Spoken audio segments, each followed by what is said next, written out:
웨스트민스터 신앙고백 대요리 문답 기독교 교리에 대한 평론 192번에 대해서 설명을 드리겠습니다.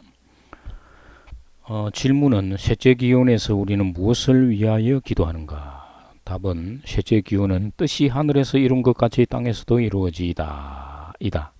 이 기원은 본질상 우리 모든 사람들이 하나님의 뜻을 행하기에 전적으로 무능하고 행하려고 하지도 않을 뿐만 아니라 그의 말씀에 대항하여 반역하며 그의 섭리에 대항하여 원망하고 불평하고 육체와 마귀의 뜻을 전적으로 따르려 함을 먼저 인정한다. 우리는 하나님이 그의 성령으로 우리 모든 사람들에게 우매함과 연약함과 못됨과 사악함을 제거하여 주시고 그의 은혜로 우리로 하여금 하늘에서 천사들이 한 것 같이 겸손과 기쁨과 충성과 권면과 열심과 성실과 꾸준함으로 범사에 하나님의 뜻을 알고 행하고 복종하기를 즐겨할 수 있게 하여 주시기를 기도한다 라고 답을 하고 있습니다. 뜻이 하늘에서 이룬 것 같이 땅에서도 이루어지다. 예수님이 주기도문을 통해서 알려주시는 것은 세상에서 무엇을 구하라는 말이 아닙니다. 지금 이 땅에 살고 있지만 하늘에 계신 아버지께 구해야 될 것은 창세 때부터 하나님께서 계획하고 있는 것을 이루어 달라고 기도하라는 것입니다. 하나님에 대해서 많은 사람들은 자기 생각대로 말하고 있습니다. 세상에서 말하는 단순한 신이라고 생각하면 안 되는 것입니다. 하나님은 전지전능하십니다.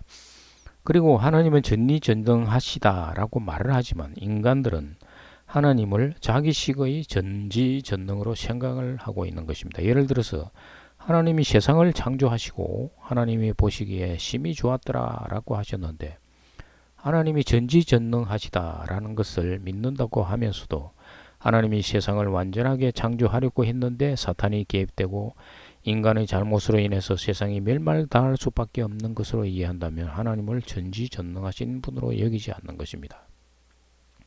하나님의 전지전능이 어떤 외부적인 요소에 의해 바뀔 수 있다고 생각하는 것과 같은 것입니다. 이것은 자기 방식으로 하나님을 전지전능으로 말하는 것입니다. 하나님의 전지전능에 대해서 정말 모르는 것입니다. 하나님이 창조하신 이 세상의 모든 것이 완전하고 복되게 창조하셨다고 믿으면서 어쩔 수 없이 이 세상을 파멸시켜야 된다고 아무런 느낌 없이 생각하는 하나님이 되는 것입니다. 그래서 하나님의 전지전능과 하나님의 절대성에 대해서 신도들은 잘 알아야만 하는 것입니다. 정말 하나님이 전지전능하신 하나님을 믿으면 천지창조를 창조에서 종말까지를 하나의 계획과 섭리로 하셨다는 것을 우리는 믿어야만 하는 것입니다. 사탄의 개입이나 인간의 잘못으로 하나님의 창조가 변형되는 것이 아니라는 말씀입니다. 하늘에서 이룬 뜻은 하나님의 뜻입니다. 하나님의 뜻은 요한복음 6장 40절에서 아들 보고 믿는 자마다 영생을 얻게 하리 하미니 마지막 날에 이를 다시 살리는 것이라 라고 말을 하고 있습니다. 에베소서 1장 4절 5절에서도 창세전에 그리스도 안에서 우리를 택하사 우리로 사랑 안에서 그 앞에 거룩하고 흠이 없게 하시려고 그 기쁘신 뜻대로 우리를 예정하사 예수 그리스도로 말미암아 자기의 아들들이 되게 하셨으니 라고 말합니다. 하나님의 뜻은 예수 그리스도 안에서 믿는 자마다 구원을 이루게 하시는 것이 하나님의 뜻이며 이 뜻이 창세전에 이미 세워졌다는 말입니다. 거룩하고 흠이 없는 자를 위해서 이 뜻을 세운 것이 아니라 흠이 있고 거룩하지 못한 자를 위해서 하나님이 뜻을 세우셨습니다. 흠이 있고 거룩하지 못한 자는 하나님을 떠난 자를 의미합니다. 창세전에 아무 일도 없었는데 왜 이런 뜻을 세웠겠는가? 창세 후에 발생할 일에 대해서 다 아시고 이런 뜻을 세웠다고 말한다면 하나님의 창조가 완전하지 못하고 변형될 것이라고 하는 것과 같은 것입니다. 전지전능하시고 선하신 하나님의 이름을 망령되이 일컫는 결과를 가져오게 될 것입니다. 하나님은 그리스도를 예정하시고 그리스도를 믿는 자들을 다 구원하시려는 뜻을 언제 세우셨는가? 바로 창세전이라는 말은 영원이라는 말입니다. 영원이라는 의미를 인간들은 끝없는 시간이라고 의미를 받아들입니다. 인간의 생각은 이것을 벗어나지 못하는 것입니다.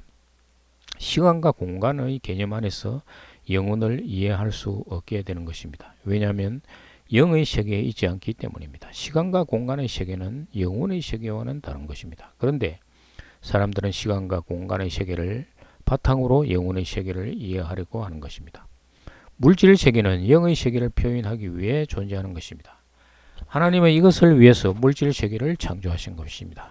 예수님은 세상에 흑암에 갇힌 자를 구하러 왔다고 말씀하셨는데 흑암에 갇힌 자가 그리스도의 지체인 것입니다. 자기의 지체가 왜 흑암에 있는가? 요한복음 1장 9절에서 참빛 곧 세상에 와서 각 사람에게 비추는 빛이 있었나니 1.5절에서는 빛이 어둠에 빛이 되어 어둠이 깨닫지 못하더라 라고 하고 있습니다. 여기에서 말하는 어둠과 창세기 1장 2절에서 말하는 어둠은 같은 뜻입니다. 땅이 혼돈하고 공허하며 흑암이 깊음 위에 있고 하나님의 신은 수면에 운행하니라.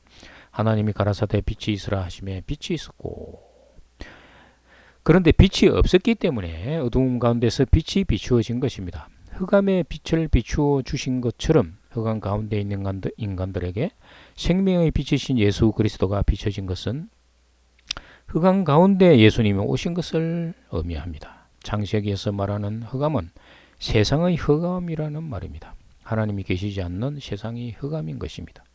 예수님이 요한복음 6장 63절에서 살리는 것은 영이니 육은 무익하니라. 내가 너희에게 이런 말은 영이요 생명이라 라고 말합니다.